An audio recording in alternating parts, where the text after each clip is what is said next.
ओम श्री महागणेशाय नमः। राधे राधे दोस्तों, कैसे हैं आप सब। दोस्तों, भाद्रपद मास की कृष्ण पक्ष की अष्टमी तिथि को जन्माष्टमी का पावन पर्व मनाया जाता है। यह दिन भगवान श्री कृष्ण को समर्पित है। इस दिन भगवान श्री कृष्ण के बाल स्वरूप का पूजन कर भगवान श्री कृष्ण का जन्मोत्सव मनाया जाता है। इस दिन लोग भगवान श्री कृष्ण का आशीर्वाद प्राप्त करने के लिए पूजा पाठ करते हैं। दोस्तों, इस बार जन्माष्टमी का पर्व 6 सितंबर को मनाया जाएगा। इस बार जन्माष्टमी पर ग्रह नक्षत्रों के अद्भुत संयोग बन रहे हैं। इस बार रोहिणी नक्षत्र और स्वास्थ्य सिद्धि योग भी रहेगा, जिससे इस बार की जन्माष्टमी का महत्व कई लाख गुना अधिक बढ़ गया है। जन्माष्टमी पर भगवान श्री कृष्ण का पूजन करने और व्रत करने का विधान है। इस दिन भगवान श्री कृष्ण का पूजन कर व्रत करने से वैवाहिक जीवन सुखमय बनता है, संतान सुख की प्राप्ति होती है, जीवन के सभी क्षेत्र में उन्नति मिलती है, भगवान श्री कृष्ण की असीम कृपा प्राप्त होती है और कष्टों से छुटकारा मिलता है। जन्माष्टमी का व्रत मनचाहा वरदान प्रदान करने वाला होता है। जन्माष्टमी व्रत के सभी नियम एकादशी व्रत की तरह ही होते हैं। जन्माष्टमी के व्रत में फलहार किया जाता है, लेकिन एक ऐसा फल है जिसे जन्माष्टमी के व्रत में भूलकर भी नहीं खाना चाहिए। अगर इस व्रत को गलती से भी जन्माष्टमी के दिन खा लिया जाता है तो जन्माष्टमी का व्रत पूर्ण नहीं होता, साथ ही पूजन का भी फल प्राप्त नहीं होता। भगवान श्री कृष्ण की कृपा प्राप्त करने के लिए जन्माष्टमी के दिन इस फल को भूलकर भी नहीं खाना चाहिए। दोस्तों, भगवान श्री कृष्ण की कृपा प्राप्त करने के लिए कमेंट बॉक्स में जय श्री कृष्ण, जय राधे राधे, जय राधे कृष्ण जरूर लिखें। शास्त्रों के अनुसार हजारों वर्षों से भी अधिक तपस्या करने से जो पुण्य प्राप्त होता है, उससे भी कहीं अधिक पुण्य एकादशी व्रत करने से होता है। एकादशी व्रत करने से मनुष्य के सभी पाप मिट जाते हैं। लेकिन दोस्तों, जन्माष्टमी का व्रत करने से 1000 एकादशी व्रत करने के बराबर पुण्य की प्राप्ति होती है, इसलिए इसे व्रतराज कहा जाता है।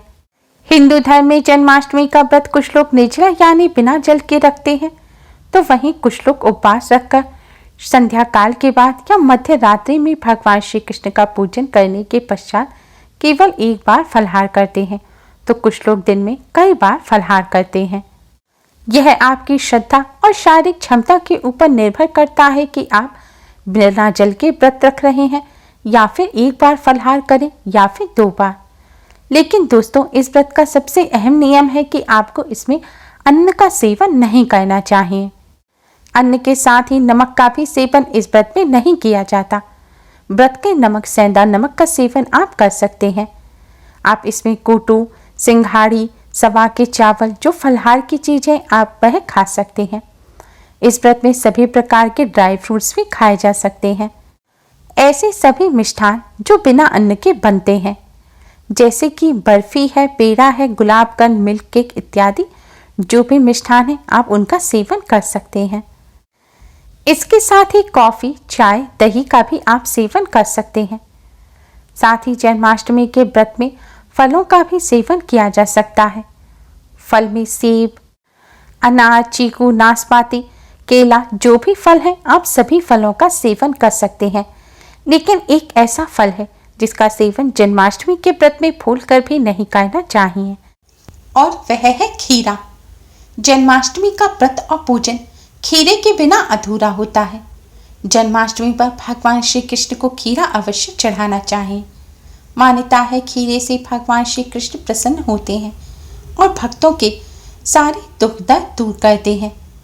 लेकिन जन्माष्टमी के दिन खीरे का सेवन भूलकर भी नहीं करना चाहिए।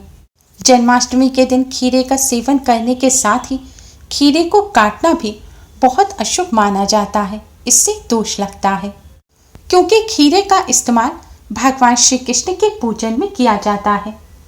पूजन के लिए ऐसा खीरा लाया जाता है जिसमें थोड़ा डंठल हो और पत्ती लगी हुई हो। जन्माष्टमी पूजा में खीरे के इस्तेमाल के पीछे यह मान्यता है कि जब बच्चा पैदा होता है तब उसको माँ से अलग करने के लिए गर्भनाल को काटा जाता है। ठीक उसी प्रकार जन्माष्टमी के दिन खीरे को डंठल से काटकर अलग कर दिया जाता है। ये भगवान श्री कृष्ण को माँ देवकी से अलग करने का प्रतीक माना जाता है। खीरे के डंठल को सिक्के की सहायता से अलग किया जाता है। खीरा काटने के पश्चात ही भगवान श्री कृष्ण को स्नान कराकर पूजन किया जाता है। जन्माष्टमी के दिन खीरा काटने की प्रक्रिया को नाल छेदन कहा जाता है। इस दिन खीरे को भगवान श्री कृष्ण के पास दिन में ही रख देना चाहिए और रात के समय 12 बजे भगवान श्री कृष्ण का जब जन्म हो तो उसके तुरंत बाद सिक्के की मदद से खीरे को डंठल से अलग कर देना चाहिए। फिर शंख बजाकर भगवान श्री कृष्ण के जन्म का उत्सव मनाना चाहिए। दोस्तों, खीरे को काटकर ही भगवान श्री कृष्ण का जन्मोत्सव मनाया जाता है। इसलिए जन्माष्टमी के दिन भूलकर भी दिन के समय ना तो आप खीरा खाएं और ना ही उसे काटें। सुबह ही स्नान आदि करने के पश्चात खीरे को धोकर भगवान श्री कृष्ण के पास रख दें।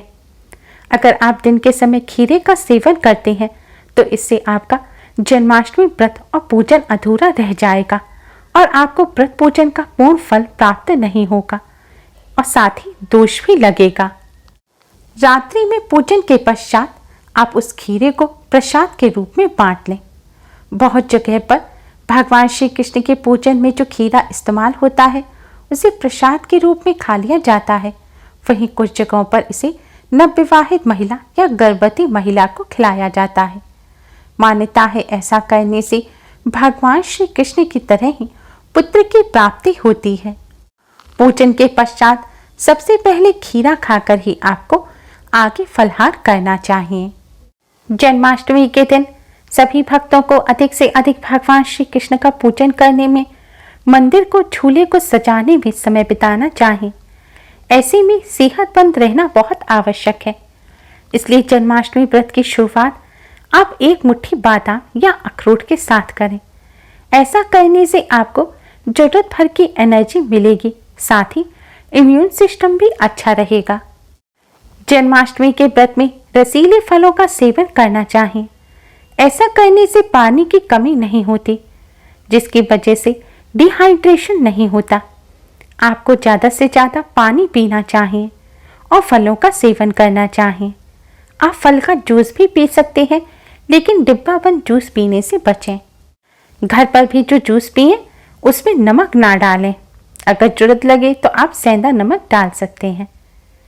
जन्माष्टमी का व्रत 1 गिलास लस्सी पीकर भी आप शुरू कर सकते हैं।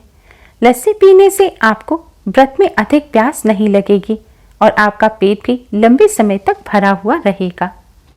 जन्माष्टमी के व्रत में जो लोग फलहार करते हैं वे इस दिन सुबह और शाम के समय साबूदाने की खिचड़ी, कूटू के आटे की बनी पूड़ी वगैरह खा सकते हैं। आप सवा के चावल की खिचड़ी या फिर खीर भी बनाकर खा सकते हैं। लेकिन ध्यान रखें, आप आज के दिन जो भी पकवान बनाएं उसका सबसे पहले भगवान श्री कृष्ण को भोग लगाएं और भोग में तुलसी का पत्ता जरूर रखें। उसके पश्चात ही आप वह पकवान खाएं। व्रत का जो भी फलहार है आप बना रहे हैं उसका आप भगवान श्री कृष्ण को भोग लगाने के पश्चात ही सेवन करें। आप भगवान श्री कृष्ण को भोग लगाकर जब भोजन करेंगे तो वह प्रसाद के स्वरूप आपके शरीर में जाएगा। इससे आपको ज़्यादा ताकत तो मिलेगी ही, साथ ही भगवान श्री कृष्ण का आशीर्वाद भी मिलेगा। कहीं कहीं पर मध्य रात्रि में भगवान श्री कृष्ण का जन्म होने के पश्चात व्रत खोल लिया जाता है, लेकिन आप ऐसी गलती भूलकर भी ना करें। जन्माष्टमी व्रत का पारण अगले दिन सूर्य उदय होने के बाद, अष्टमी तिथि या रोहिणी नक्षत्र समाप्त होने के बाद ही करना चाहिए। तभी जन्माष्टमी का व्रत पूर्ण होता है और जन्माष्टमी व्रत का पूर्ण फल प्राप्त होता है। अगर आप मध्य रात्रि में ही भोजन कर लेते हैं, भोजन यानी कि अन्न वगैरह का सेवन कर लेते हैं, तो इससे आपका व्रत अधूरा रह जाएगा। आप मध्य रात्रि भी फलहार की सभी चीजें खा सकते हैं। जब आप व्रत का पारण करें यानी कि व्रत खोलें तब बहुत भारी भोजन एकदम ना करें।